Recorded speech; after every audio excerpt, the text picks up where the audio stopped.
오늘은 예수님께서 제자들을 불러서 사명을 주시는 이야기, 그리고 둘째는 베드로가 예수님은 그리스도라 고백하신 이야기, 셋째 변화산에서 영광스럽게 되고, 네 번째로 간질, 이 귀신 때문에 관질 들린 소년을 고치신 이야기, 또 예수님께서 자신의 십자가의 죽음을 예고하지만 제자들은 교만합니다. 여섯 번째로 예루살렘을 향하여 여행하며 또 제자도에 대해서 가르쳐 주십니다.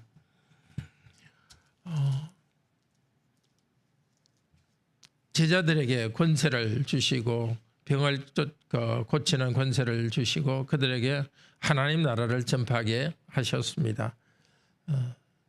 사도들이 있을 때는 특별히 초자연적으로 기적을 행하면서 복음을 전하게 하셨습니다. 그런데 지금은 직접적으로 병을 고치는 일은 복음 사역의 하나로서 하지는 않습니다. 오히려 하나님 나라가 무엇인지, 하나님 나라를 어떻게 살아가야 되는지에 대해서 가르칩니다. 하나님께서 왕이시오, 예수께서 왕이신 이 나라, 우리는 이 나라에서 살고 있으니 참으로 감사합니다.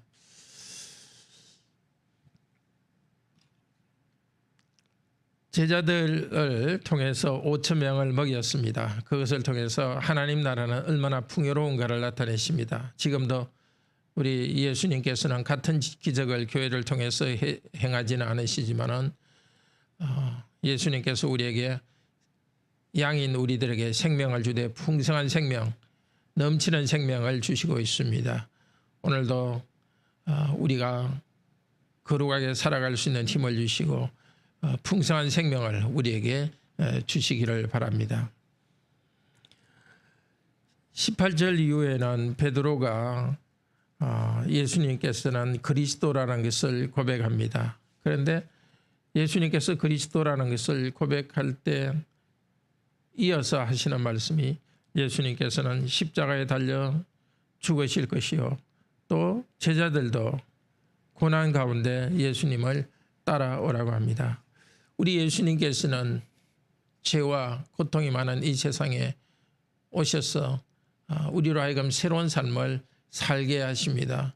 새로운 삶을 살게 하는 데는 고난이 거기에 들어 있습니다. 예수님을 따라가는 길은 우리들이 자연적으로 죄악된 본성을 부인하는 고난이 있습니다.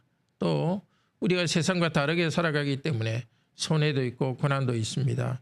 아무든지 나를 따라오려거든 날마다 자기 십자가를 지고 나를 따를 것이다. 23절에 말하고 있습니다.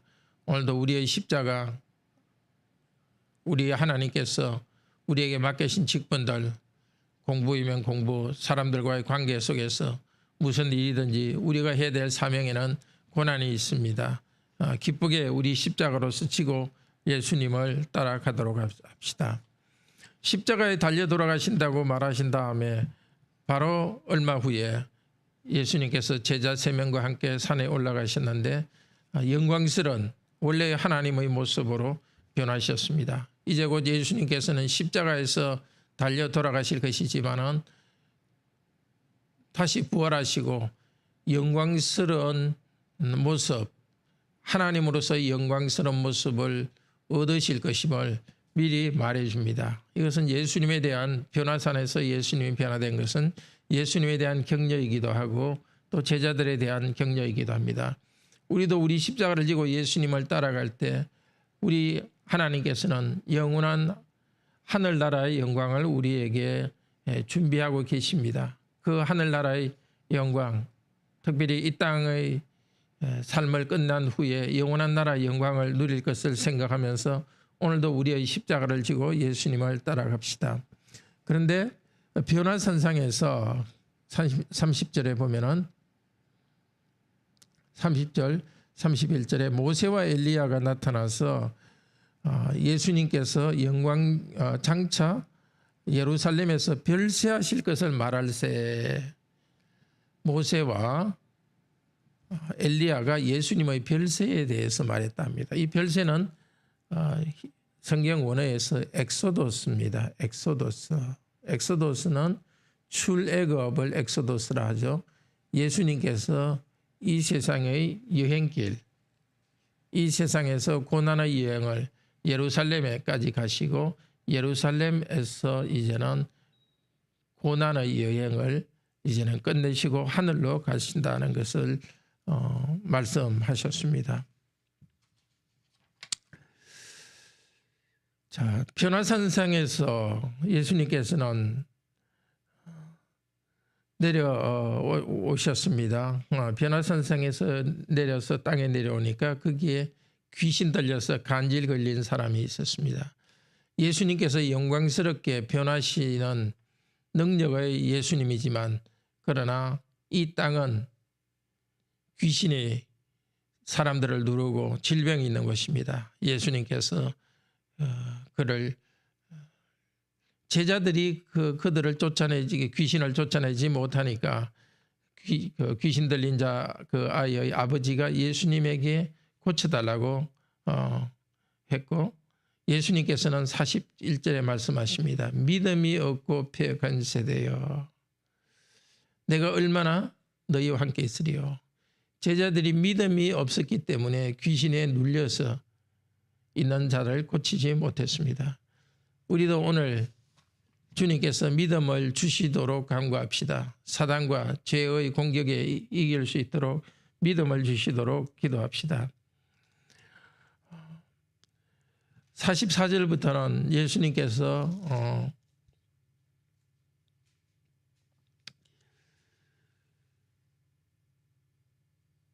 또다시 자신이 십자가에서 돌아가실 것을 말합니다. 그런데 가는 길에 제자들은 서로 싸움을 합니다. 도대체 누가 크냐? 예수님은 십자가의 길을 가고 있는데 우리도 제자로서 나섰는데 예수님의 제자로 믿음의 사람인데도 교회 공동체 안에서 누가 크냐 하고 섬김을 받기를 좋아합니다. 그러나 예수님께서는 그때 어린아이 하나를 데리고 오셔서 이 예수님의 이름으로 어린아이 같은 사람을 영접할 때 하나님 예수님을 영접하는 것이고 예수님을 영접하는 그렇게 섬기는 자가 큰 자라고 말씀하십니다. 우리도 우리의 인생의 목표를 사람들로부터 섬김을 받고 인정을 받는데 목표를 두는 것이 아니라 사람들을 섬기고 사람들을 인정할 수 있기를 바랍니다.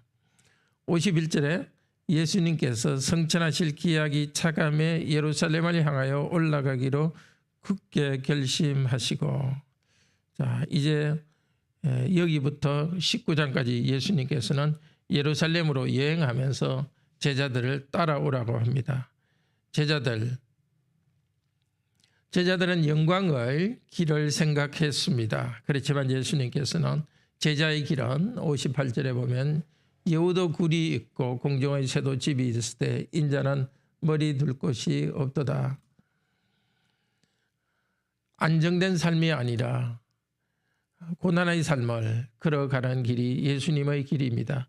또 예수님의 길을 따르는 특별히 목사는 예수님 생계를 예수님께 또 복음을 전하는 공동체인 교회에 맡기고 살아갑니다.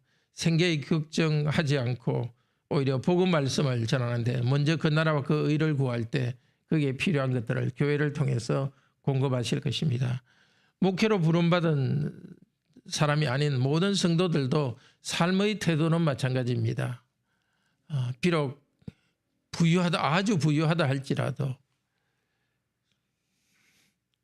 예수님의 제자인 그리스도인은 그 부유한 물질을 다 이 세상의 즐거움을 위해서 다 쓰는 것이 아닙니다. 그 물질로 교회를 섬기고 가난한 자를 섬기고 그렇기 때문에 그리스도인은 부자 그리스도인도 검소하게 살고 마치 있을 곳 굴도 참 아주 안락한 곳이 없이 살아가는 사람처럼 아주 검소하게 살아갑니다. 또 62절에서는 우리 모두는 예수님의 뒤를 따라가는 자입니다. 예수님께서 우리에게 맡기신 그 사명, 사랑의 길, 복음을 전하는 길, 또 내가 직업이면 직업을 통해서 하나님께 영광 돌리는 일, 그 일을 집중하고 뒤로 돌아보지 않고 앞을 향해 나아갑니다.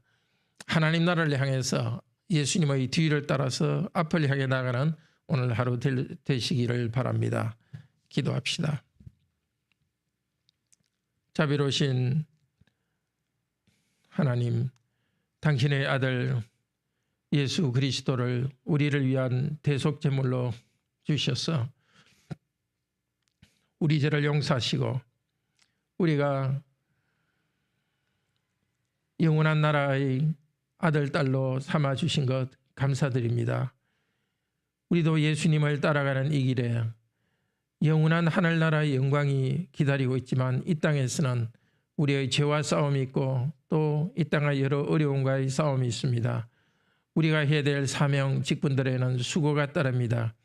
오직 예수님의 뒤를 따라가게 하시고 고난의 길을 따라가게 하시고 이 고난을 통하여서 저희들이 죄악된 모습이 점점 가뀌어지고 예수님의 제자로서 하나님의 아들, 딸로서 영광스러운 모습으로 변화되게 하여 주시옵소서. 우리가 이 땅에 고난이 있다 할지라도 불평하지 않도록 하시고 우리 예수님을 의지함으로써 인내하고 뒤따라가게 하여 주시옵소서. 오늘도 이 아침에 우리가 여러 기도 제목을 가지고 나왔습니다. 무엇보다도 우리에게 맡겨주신 그 사명을 기쁘게 다할 수 있도록 힘을 주시고 능력을 공급하여 주시옵소서. 주 예수 그리스도 이름으로 기도드립니다. 아멘.